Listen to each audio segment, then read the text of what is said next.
प्यारे बच्चों, आज हम संदेश लेखन के विविध उदाहरण देखेंगे जो अलग अलग अवसरों पर लिखे गए हैं।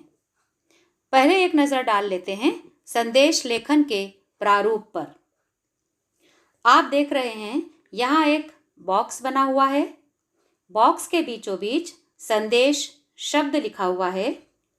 उसके बाईं साइड यानी लेफ्ट साइड में दिनांक और राइट साइड में समय अंकित किया गया है। दिनांक के ठीक नीचे संबोधन लिखा गया है, यानी जिसके लिए आप संदेश लिख रहे हैं यहाँ उनका नाम लिखेंगे। संबोधन के नीचे मध्य में विषय वस्तु लिखने के लिए जगह सुरक्षित है, यानी संदेश जिस विषय पर आपको लिखने के लिए कहा गया है वह विषय वस्तु आप यहाँ पर लिखेंगे। विषय वस्तु के नीचे बाईं साइड में संदेश लिखने वाले का नाम लिखा जाता है, पर चूंकि आप बोर्ड के परीक्षार्थी हैं इसलिए आप अपनी कोई भी पहचान वहाँ पर नहीं छोड़ेंगे। आप क, ख और ग वहाँ पर लिखेंगे। बच्चों, संदेश लेखन का एक और प्रारूप हो सकता है जिसमें जरा सा अंतर है कि बॉक्स इसमें भी बनाया गया है, संदेश बीच में यहाँ लिखा गया है और उल्टी साइड पर दिनांक और ठीक उसी के नीचे समय अंकित किया गया है। उसके नीचे संबोधन और उसके नीचे बीच में विषय वस्तु के नीचे बाईं साइड में क, ख, ग। दोनों प्रारूप में एक ही अंतर है कि पहले प्रारूप में दिनांक उल्टी तरफ लिखी गई है और समय सीधे हाथ की तरफ लिखा गया है, और दूसरे प्रारूप में दिनांक और समय दोनों ही बाएं साइड पर यानी लेफ्ट साइड में लिखे गए हैं। दोनों प्रारूप जो हैं वह मान्य हैं। आप किसी का भी अनुकरण कर सकते हैं। अब हम अलग अलग उदाहरण देखेंगे। पहला उदाहरण मैंने लिया है जन्मदिन के लिए शुभकामना संदेश। यह संदेश किसी के लिए भी लिखने को कहा जा सकता है। जिसके लिए भी लिखने को कहा जाए वहाँ आप संबोधन में उसका नाम लिखेंगे। बीच में आपने बॉक्स बनाने के बाद संदेश लिखा है, फिर बाईं साइड में दिनांक और सीधे हाथ पर समय, दिनांक के नीचे संबोधन और उसके नीचे जन्मदिन से संबंधित यहाँ पर काव्य पंक्तियाँ ली गई हैं। आप काव्य पंक्तियाँ भी लिख सकते हैं, आप गद्य में भी लिख सकते हैं। बस शर्त इतनी है कि 40 शब्द सीमा जो है वह निर्धारित इसकी की गई है। 2-4 शब्द आगे पीछे हो सकते हैं। संबोधन के बाद संदेश इस प्रकार लिखा गया है, सितारों से आगे भी कोई जहान होगा, आपसे प्यारा वहाँ भी कोई ना होगा। मेरे प्यारे भाई, जन्मदिन मुबारक हो तुम्हें, दिल से मेरी दुआ है कि सदा खुश रहो तुम।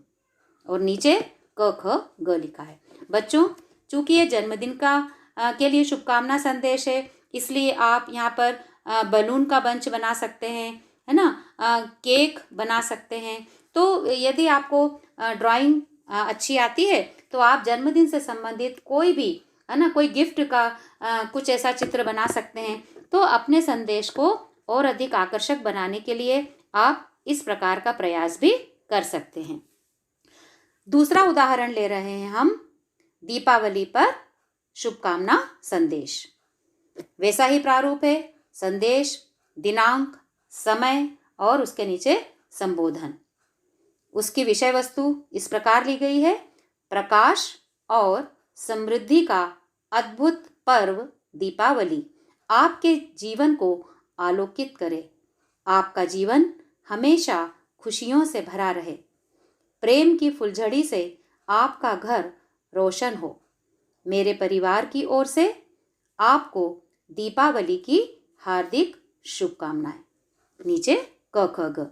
यहाँ भी चूंकि वो त्योहार का शुभकामना संदेश है तो आप त्योहार से संबंधित कुछ भी यहाँ पर चित्र बना सकते हैं, जैसे दिया बना सकते हैं, फुलझड़ी बना सकते हैं, है ना, मिठाई का डिब्बा बना सकते हैं। जो आपको अच्छा लगे वहाँ आप यहाँ पर चित्र बना सकते हैं। तीसरा उदाहरण है किसी रिश्तेदार को कोरोना से बचाव का संदेश। प्रारूप वही है। संबोधन में लिखा है, प्रिय मौसी जी, कोरोना से बचाव के लिए जरूरी है कि अनिवार्य हो तभी घर से बाहर निकलें। यदि जाना ही पड़े तो मास्क लगाकर ही जाएं। साबुन से हाथ बार बार धोएं और सुरक्षित रहें। क ख ग, यहाँ पर मास्क बनाया गया है। ठीक है बच्चों, अब अगला उदाहरण हम ले रहे हैं क्रिसमस पर शुभकामना संदेश। आपकी आंखों में सजे हों जो भी सपने और दिल में छुपी हों जो भी अभिलाषाएं, यह क्रिसमस का पर्व उन्हें सच कर जाए। आपके लिए है हमारी यही कामना। क्रिसमस पर्व पर आपको अनेकानेक शुभकामनाएं। यहाँ पर क्रिसमस ट्री बनाया गया है। नीचे बाएं साइड में क ख ग लिखा गया है। तो बच्चों, आप जो है गद्य के माध्यम से भी अपनी भावनाएं अभिव्यक्त कर सकते हैं। काव्य की पंक्तियों से भी अपनी भावनाओं को अभिव्यक्त कर सकते हैं। फिर होली के त्योहार पर शुभकामना संदेश। वही बॉक्स बना करके बीच में संदेश शब्द अंकित किया गया है। बाएं साइड पे दिनांक और सीधे हाथ की तरफ समय अंकित है। उसके नीचे संबोधन के लिए जगह खाली छोड़ी गई है। जिसके लिए भी परीक्षा में संदेश लिखने के लिए आए, वहां आप इसे लिखेंगे संबोधन की जगह पर। संदेश इस प्रकार है, कल रंगों से भरी होली है। यह रंग आपके जीवन में सदा खुशियां लाए। आपके जीवन में सदैव सुख समृद्धि का आगमन हो। इस पर्व पर मेरे परिवार की ओर से तुम्हें हार्दिक शुभकामनाएं।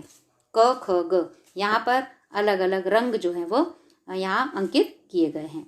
आप होली के संबंधित पिचकारी जो आसानी से बन जाए वो आप बना सकते हैं। आवश्यक कुछ भी नहीं है, केवल अपने संदेश को आकर्षक बनाने के लिए आप ऐसा प्रयास कर सकते हैं। फिर व्यक्तिगत संदेश इस प्रकार भी हो सकता है, अपनी माता जी के लिए संदेश। प्रिय माँ, आज आपके ऑफिस चले जाने के बाद रीता मौसी घर आई थी। कुछ सामान रख कर गई हैं। आप आकर देख लेना और समय मिलने पर उनसे फ़ोन पर बात कर लेना। क ख ग, ये माता जी के लिए संदेश हो सकता है। और इस प्रकार के संदेश कैसे भी हो सकते हैं। कभी विद्यालय आप देरी से किसी कारण से आए हैं या आने वाले हैं, तो अपनी कक्षा अध्यापिका के लिए आप इस प्रकार का संदेश भेज सकते हैं। या और भी अपने कोई रिश्तेदार हैं, है ना, या आपको कोई अपना संदेश जो है वो अपने पिताजी या माँ के लिए छोड़ना है और आपने एक कागज़ के टुकड़े पर छोटा सा संदेश लिखा और वहाँ पर रख दिया, तो वह भी संदेश इसी प्रकार का माना जाता है। इसके बाद स्वतंत्रता दिवस पर विद्यार्थियों के लिए प्राचार्य का संदेश। बीच में यहाँ पर संदेश शब्द के नीचे राष्ट्र ध्वज अंकित किया गया है। गणतंत्र दिवस पर यदि संदेश आए लिखने के लिए, तब भी आप इसी प्रकार अंकित कर सकते हैं राष्ट्र ध्वज पर। इन चीज़ों को अगर आप उपयोग में लेते हैं तो बहुत सावधानी से जो है वह बनाना चाहिए, ताकि किसी प्रकार से राष्ट्र ध्वज या इस प्रकार के चिन्हों का किसी प्रकार का भी दुरुपयोग या अपमान न हो। इस बात का हमको ध्यान हमेशा रखना चाहिए। फिर बाईं साइड में दिनांक और उसी के ठीक नीचे समय अंकित किया गया है। संबोधन है, प्रिय विद्यार्थियों, स्वतंत्रता दिवस हम सबके लिए गौरव का अवसर है, परंतु इस वक्त संपूर्ण देश कोविड-19 से जूझ रहा है। अतः इस वर्ष स्वतंत्रता दिवस पर घर पर ही रहें और स्वतंत्रता सेनानियों के त्याग व बलिदान को स्मरण करते हुए राष्ट्र ध्वज को नमन करें। स्वतंत्रता दिवस की अनेकानेक शुभकामनाएं। और इसके नीचे प्राचार्य लिखा गया है। जहां आप अपना संदेश लिख रहे हैं तो अपनी पहचान न बताते हुए क ख ग लिख रहे हैं, पर चूंकि यह प्राचार्य की ओर से संदेश है इसलिए यहाँ प्राचार्य लिखा गया है। अंतिम उदाहरण के रूप में हम ले रहे हैं परीक्षा में अच्छे अंक लाने पर अपने भाई के लिए बधाई संदेश। वैसे ही बच्चों, बॉक्स बनाया गया है, बीचों बीच संदेश शब्द लिखा गया है, उल्टे हाथ की तरफ यानी बाएं साइड दिनांक और उसी ठीक नीचे समय अंकित किया गया है।